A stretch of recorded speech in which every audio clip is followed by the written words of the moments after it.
पढ़ते हैं रासायनिक अभिक्रिया। जब एक पदार्थ या एक से अधिक पदार्थ आपस में अभिक्रिया करके नया पदार्थ बनाते हैं उसे हम रासायनिक अभिक्रिया कहते हैं। रासायनिक अभिक्रिया के उदाहरण में 3 कराए थे, लोहे पर जंग लगना, श्वसन, और एक था आपका दूध से दही का बनना। अभिकारक एवं उत्पाद।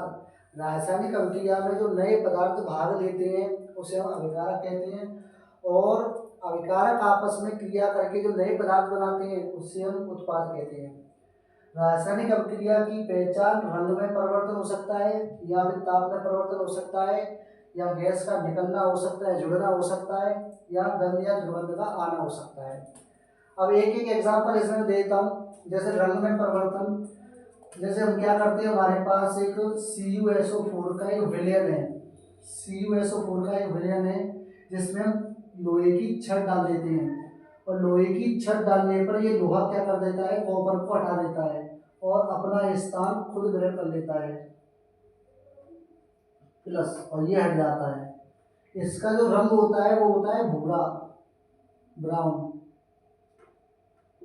इसका जो रंग होता है वो होता है नीला, और भूरे रंग की जो लोहे की छड़ है वो नीले विलयन में डालती है तो इसका रंग हो जाता है हरा। तो ये मैंने डिटेल में समझा दिया था। रंग में परिवर्तन। ताप में परिवर्तन, जैसे हमारे पास बिना भुजा हुआ चूना है, जैसे दुकान से जो सफेदी करने वाली जो बिना भुजा हुआ चूना होता है उसे लेके आते हैं, तो ये होता है CaO, कैल्शियम ऑक्साइड। इसमें जब जल डालते हैं तो बन जाता है CaOH का होल 12। ये होता है भुजा हुआ चूना, कैल्शियम हाइड्रोक्साइड, और ऊर्जा निकलती है, ऊष्मा, हीट, क्या निकलती है, हीट निकलती है। तो ये ताप में परिवर्तन है। गैस का निकलना, जैसे हम सोडियम जो है जब जल में डालते हैं तो क्या होता है कि इसमें से सोडियम हाइड्रोक्साइड बनता है जिसे कास्टिक सोडा कहते हैं, प्लस इसमें से हाइड्रोजन गैस निकल जाती है। ये हो गया। गंध का आना, जैसे हमारे घरों में जो सब्जियां होती है पकी हुई वसा या तेल से युक्त जो होती है, वो धीरे धीरे जब समय निकल जाता है उस सब्जी का तो वो खराब होने लगती है। तो वो खराब होने लगती है, उसमें सब्जी में क्या होता है, ऑक्सीकरण होता है। सब्जी का वायु में क्या होता है, ऑक्सीकरण होता है। ऑक्सीकरण के कारण जो है वो सब्जी जो है खराब हो जाती है, उसमें से गंध आने लगती है। तो ये गंध एक रासायनिक अभिक्रिया की पहचान है। तो आगे जो है स्टार्ट करते हैं रासायनिक समीकरण। जो नेक्स्ट टॉपिक है वो है रासायनिक समीकरण। तो मैं इसे रब कर देता हूँ, रासायनिक समीकरण की हेडिंग बनाए। हाँ, तो जो नेक्स्ट टॉपिक है वो रासायनिक समीकरण है।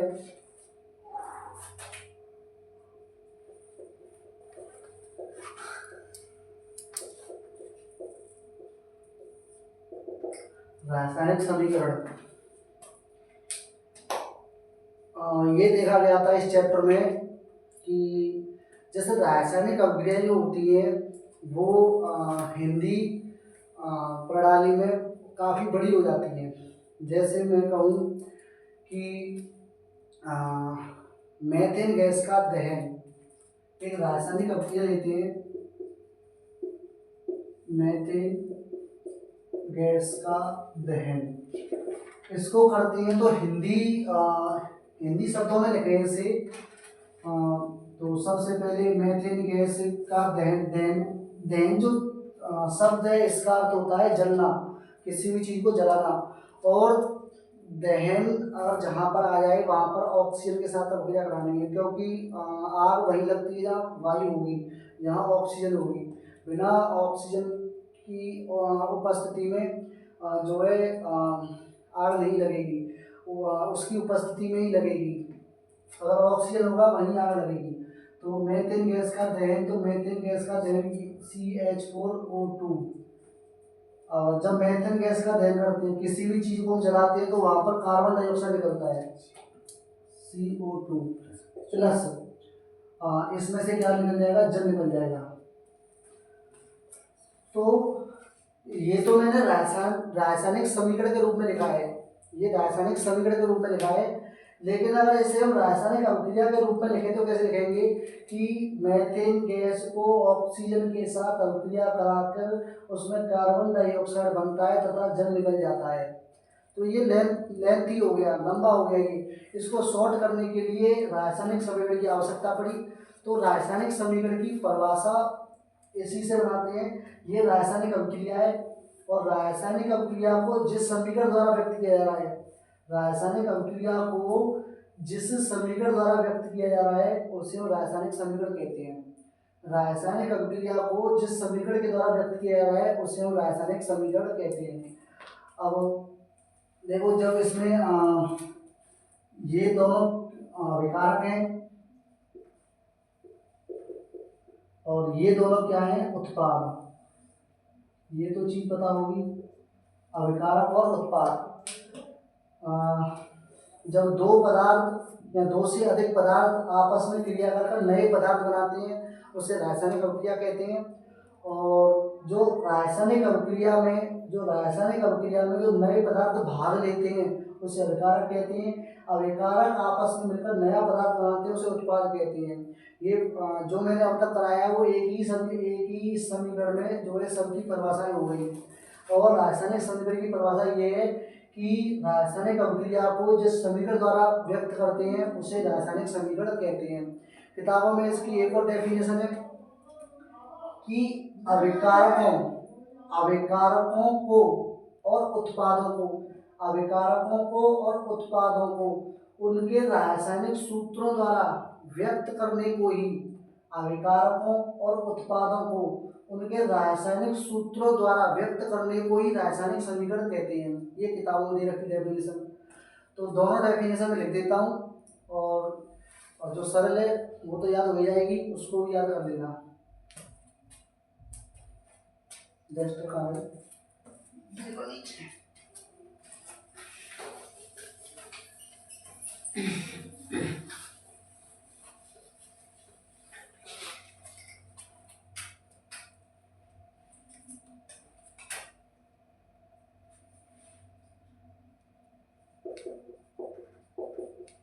रासायनिक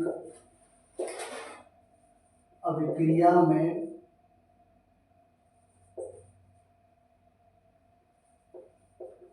अभिकारकों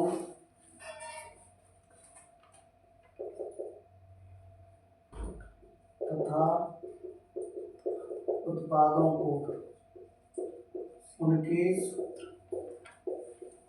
रासायनिक सूत्रों या प्रतीकों रासायनिक सूत्रों के द्वारा प्रदर्शित करना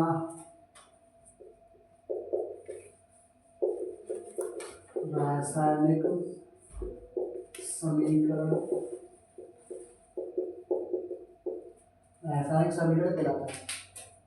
ये इसकी परिभाषा है जो किताबों में दे रखी है कि हमारे पास कोई भी रासायनिक अभिक्रिया होगी उसमें अभिकारक होंगे, उसमें उत्पाद होंगे, उनको जो है रासायनिक सूत्रों द्वारा अगर हम उन्हें प्रदर्शित कर दें तो वो रासायनिक समीकरण बन जाएगा। अथवा इसकी दूसरी डेफिनेशन है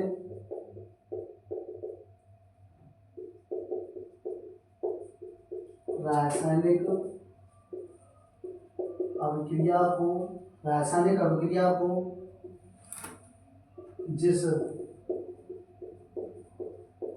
समीकरण द्वारा व्यक्त करते हैं, रासायनिक अभिक्रिया को जिस समीकरण द्वारा व्यक्त करते हैं उसे रासायनिक समीकरण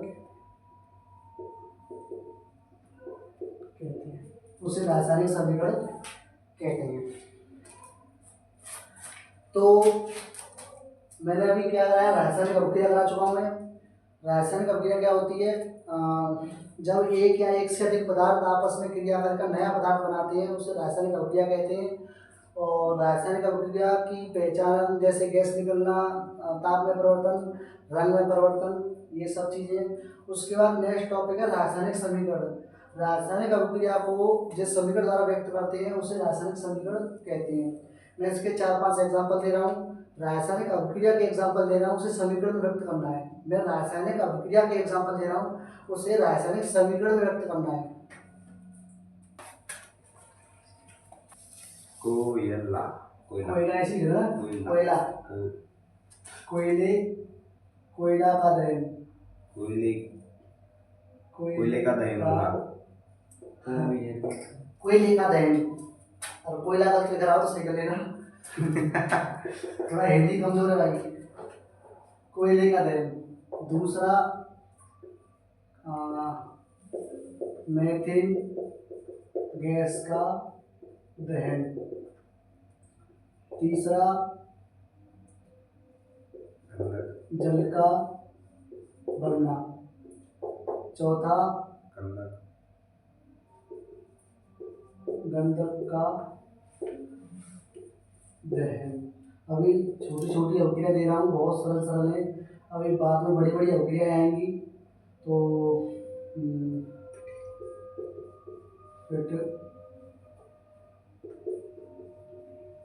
फिटकरी का टूटना।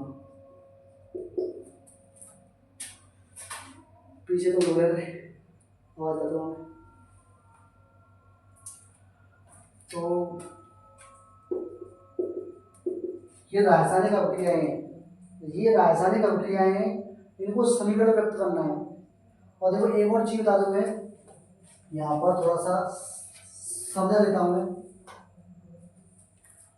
थोड़ा पीछे चलते हैं 9th क्लास में। जैसे मैंने कोई एक सूत्र लिख दिया,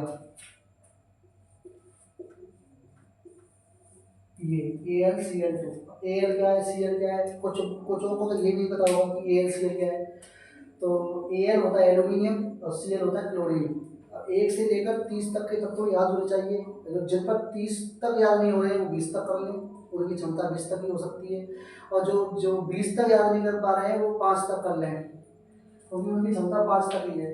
तो उनके प्रतीक याद होने चाहिए कि Al क्या होता है, एल्यूमिनियम होता है। और प्लस परमाणु क्रमांक याद होने चाहिए। जैसे Al कितने नंबर पे आता है, Al आता है 13 नंबर पे। Cl कितने नंबर पे आता है, ये आता है 17 नंबर पे। अब प्रतीक याद हो गए तो उसका दोगुना कर दो लगभग, वो परमाणु भार हो जाता है। और सबसे इम्पोर्टेंट बात IMP। और तो 10th में आ गए हो, तो 10th में आ गए हो तो आपको संयोजकता तो याद होनी चाहिए। संयोजकता, बैलेंसिंग, ये संयोजकता याद होनी चाहिए। अगर संयोजकता याद नहीं है तो आप सूत्रों को जोड़ नहीं सकते, तत्वों को आपस में जोड़ नहीं सकते। और कौन सा तत्व कैसे जुड़ रहा है, कब जुड़ रहा है, तो कुछ समझ में नहीं आएगा जब तक कि संयोजकता याद नहीं होगी। परमाणु क्रमांक, संयोजकता, परमाणु क्रमांक, संयोजकता, ये याद होनी चाहिए तुम्हें। जैसे AlCl2 है, ये फॉर्मूला सरासर गलत है। और कैसे गलत है देखते हैं। Al होता है एल्यूमिनियम, ये 13 नंबर पे आता है। इसका इलेक्ट्रॉन विन्यास होता है 283। तो 283, तो इसका जो संयोजकता है वो है +3। अब जिनकी संयोजकताएं धनात्मक होती हैं, जो इलेक्ट्रॉन देने की प्रवृत्ति रखते हैं, उन्हें हम धातु कहते हैं, तीसरे चैप्टर में सीखेंगे। और जिनकी संयोजकताएं ऋणात्मक होती हैं, जो इलेक्ट्रॉन ग्रहण करने की प्रवृत्ति रखती हैं, उन्हें हम क्या कहते हैं, अधातु कहते हैं। तो ये धातु अलग मैटर है, आप केवल इतना याद रखें संयोजकता। एल्यूमिनियम की संयोजकता 3 होती है और Cl क्लोरीन की संयोजकता होती है -K। अब -K होती है, और इसका होना यहाँ पर हो जाएगा, इसका होना यहाँ पर हो जाएगा, तो ये हो जाएगा AlCl3। ये होता है एल्यूमिनियम क्लोराइड। ये फॉर्मूला करेक्ट है।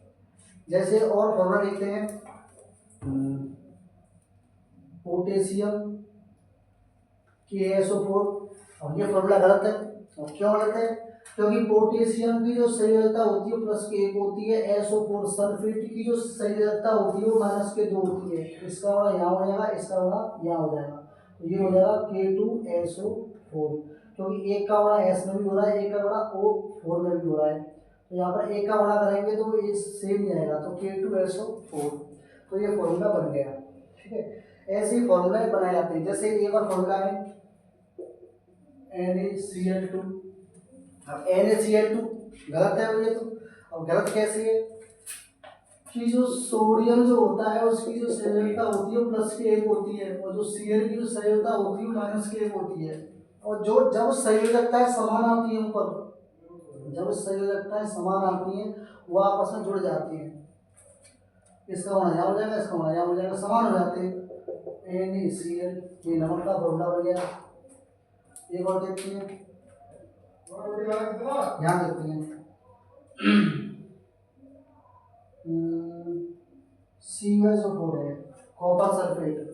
अब जो कॉपर की जो संयोजकता होती है वो प्लस के 2 होती है, Cu की प्लस के 2 होती है। SO4 की जो संयोजकता होती है वो माइनस के 2 होती है। अब इससे ये कट गया, बचा एक एक, यहाँ भी एक बचा, यहाँ भी एक बचा।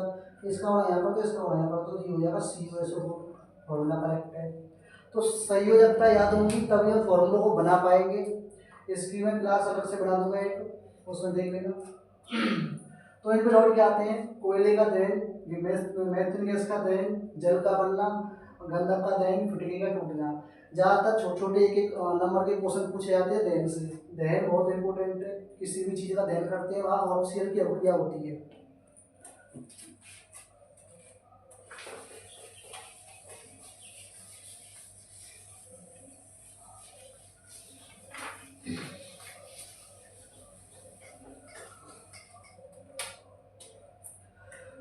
तो कोयले का दहन, तो कोयला क्या होता है, कोयला होता है कार्बन, कोयला होता है कार्बन। यहाँ लिख दूंगा कार्बन C प्लस, ये इसकी अभिक्रिया हो गई। तो कोयले, अगर कोयला शब्द कहीं पर आ जाए वहाँ होता है कार्बन। भाई कार्बन का ही अपर रूप है। कार्बन के अपर रूप कितने होते हैं, कार्बन के अपर रूप 6 होते हैं। अब 6 कैसे होते हैं, 3 ही तो पढ़े हैं।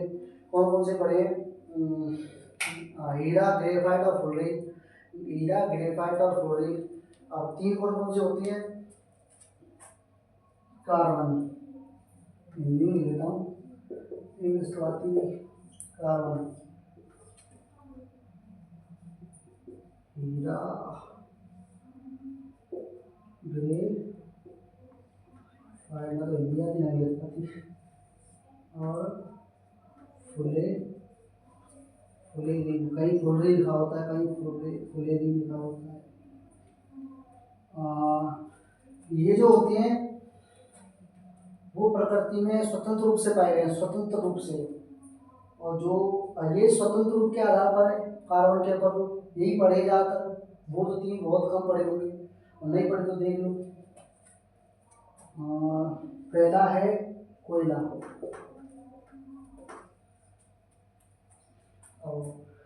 स्वतंत्र रूप से नहीं है ये, संरचना के आधार पे है, सॉरी संरचना के आधार पे है, ठीक है।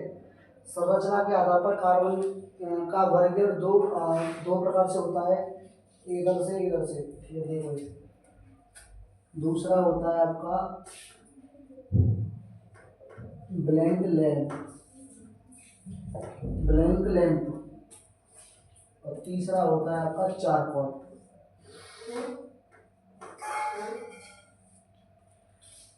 ब्लैंक लैंप, तो ये कोयला होता है, ब्लैंक लैंप होता है, और एक होता है चारकोल। तो है तो वो कार्बन के अपर रूप। तो जहाँ कोयला, ब्लैंक लैंप, चारकोल, हीरा, ग्रेफाइट, फ्लोरीन कुछ भी आ जाए वहाँ लगाना है कार्बन। दहन हो रहा है तो ऑक्सीजन के साथ अभिक्रिया कर देनी है, और जब किसी का दहन होता है तो वहाँ निकलता है क्या, कार्बन डाइऑक्साइड प्लस के ऊष्मा। क्या निकलती है, कार्बन डाइऑक्साइड प्लस के ऊष्मा, ठीक है। मीथेन गैस का दहन, मीथेन आ गया, इसको मीथेन का फॉर्मूला होता है CH4 मीथेन गैस। अब मीथेन गैस के कई सारे नाम हैं, मीथेन गैस के कई सारे नाम हैं। पहला नाम हमने 7th क्लास में पढ़ा था, जिसे मार्स गैस कहते हैं, गोबर गैस कहते हैं, मार्स गैस कहते हैं, गोबर गैस कहते हैं, प्राकृतिक गैस कहते हैं। मार्स गैस कहते हैं, गोबर गैस कहते हैं, प्राकृतिक गैस कहते हैं। और जैसे हम 10th में आ गई तो मीथेन गैस कहते हैं। ये 10th में आपने सीखा कि मीथेन गैस किसे कहते हैं, वही गोबर गैस जो दलदलीय स्थान होते हैं, दलदलीय स्थान होती है वहाँ उसके अंदर जो है कौन सी गैस पाई जाती है, गोबर गैस, मार्स गैस या प्राकृतिक गैस या मीथेन गैस। तो दहन कर रहे हैं ऑक्सीजन के साथ अभिक्रिया। जब जब कभी भी किसी का दहन करते हैं तो वहाँ कार्बन डाइऑक्साइड निकलता है। इसमें क्या होता है, नमी जल होता है तो इसमें जल निकल जाएगा और प्लस के ऊष्मा, ऊष्मा निकल गई, हीट निकल गई। जल का बनना, अब जल का बनना एक मंद अभिक्रिया होती है। मंद मतलब अति मंद होती है। जैसे अभिक्रियाएं कई प्रकार की होती हैं वेग के आधार पर, तीव्र अभिक्रिया, मंद अभिक्रिया, अति मंद अभिक्रिया। तो ये अति मंद अभिक्रियाएं कई वर्षों में होती है।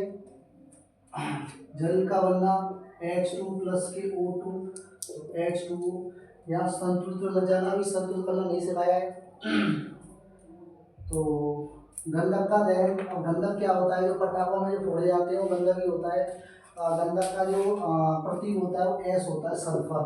सल्फर सल्फर क्या होती है, गंधक होती है सल्फर। और जब दहन कर रहे हैं तो यहाँ पर आ गया O2। तो जब सल्फर की अभिक्रिया जब O2 से कराई जाती है वो होती है SO2 प्लस के ऊष्मा। ऊष्मा फिटकरी का टूटना, इसे रब कर देता हूँ।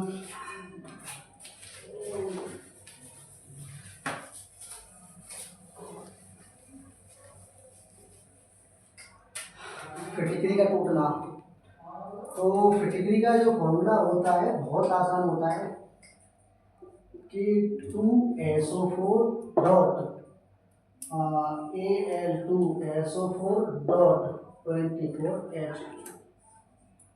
24H2O डॉट डॉट लग रहे हैं। ये क्रिस्टल है, क्रिस्टल मतलब ठोस है, तो ये क्रिस्टलीय लवण है।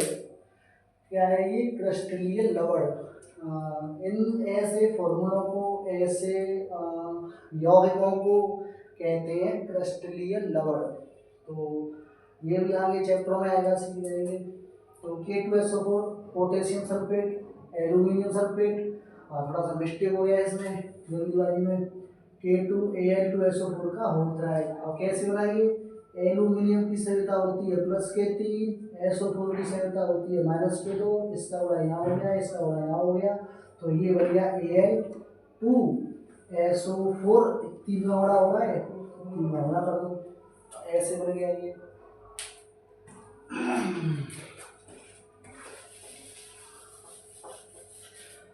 अब टूटना, अब ऐसे क्रिस्टलों को हमेशा टेम्परेचर के आधार पर तोड़ा जाता है।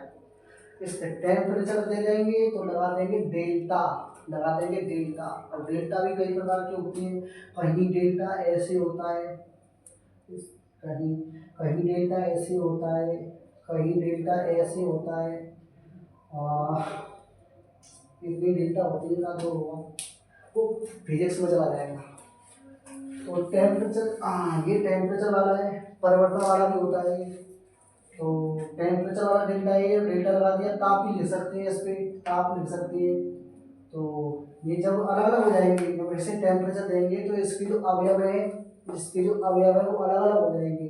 तो यहाँ तो ले नहीं सकता, इसे यहाँ लिख रहा हूँ K2SO4 प्लस Al2SO4 का होल थ्राइड प्लस 24H2O। इसके साथ हम रासायनिक अभिक्रिया करना भी थोड़ा थोड़ा सीख रहे हैं। तो रासायनिक अभिक्रिया चैप्टर है।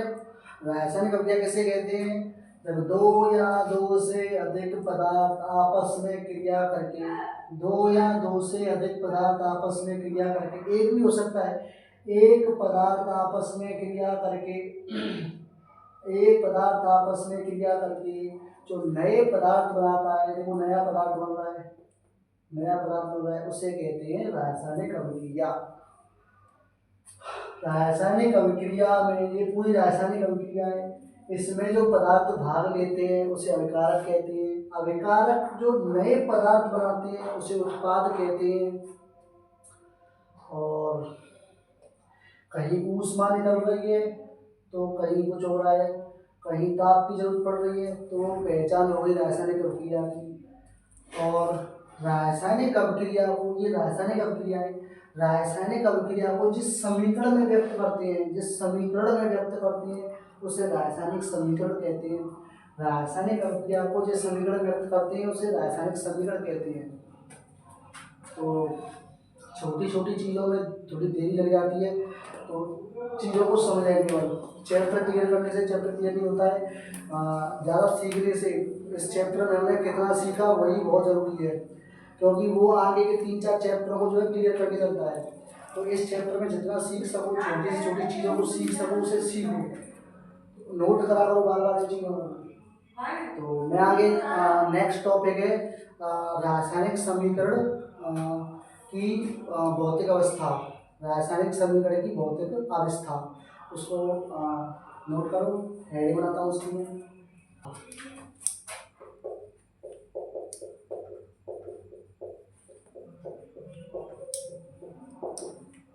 समीकरण है ये।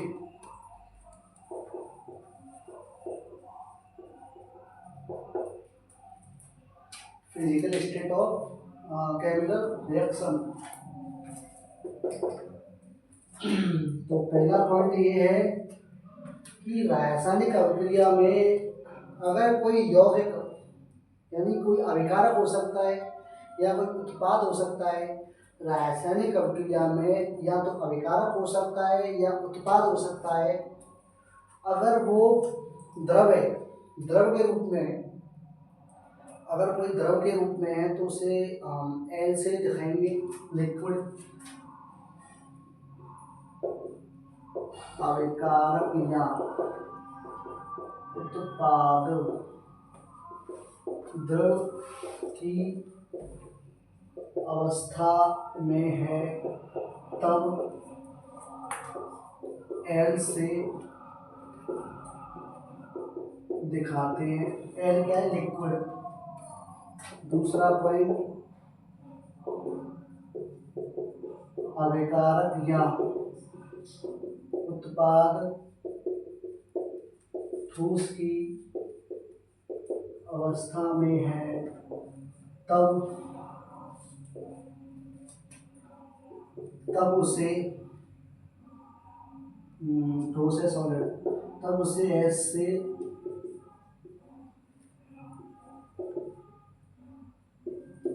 दिखाते हैं। तीसरा, अभिकारक या उत्पाद गैस की अवस्था में है तब उसे जी से दिखाते हैं। ठोस है तो सॉलिड हो गया, एस हो गया, गैस है तो जी हो गया, गैस। ये इम्पोर्टेंट है।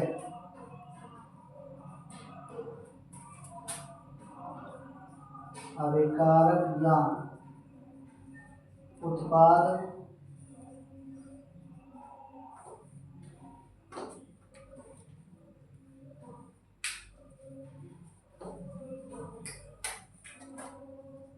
जलीय विलयन के रूप में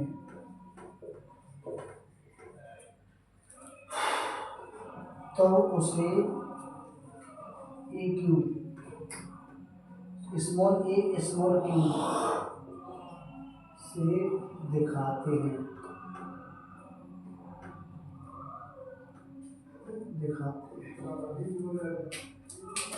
अब जलीय विलयन क्या होता है वो मैं भी बताऊंगा, नोट कर लेना है।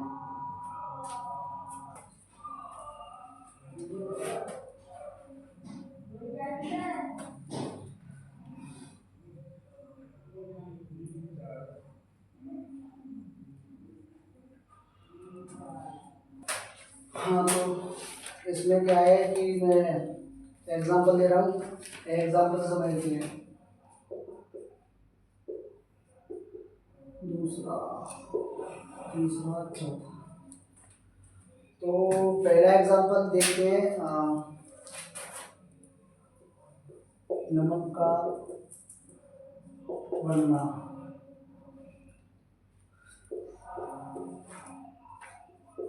कैल्शियम हाइड्रो ऑक्साइड का बनना।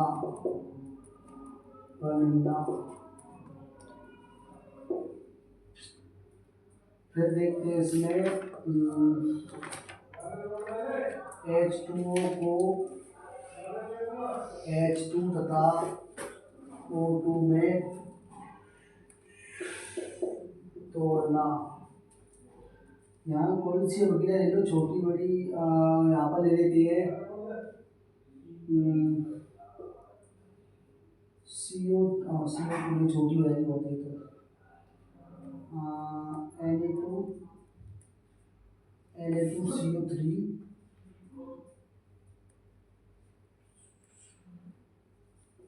का बनना। तो यहाँ पर क्या करना है कि रासायनिक अभिक्रिया दे रखी है, इसको रासायनिक समीकरण में व्यक्त करना है।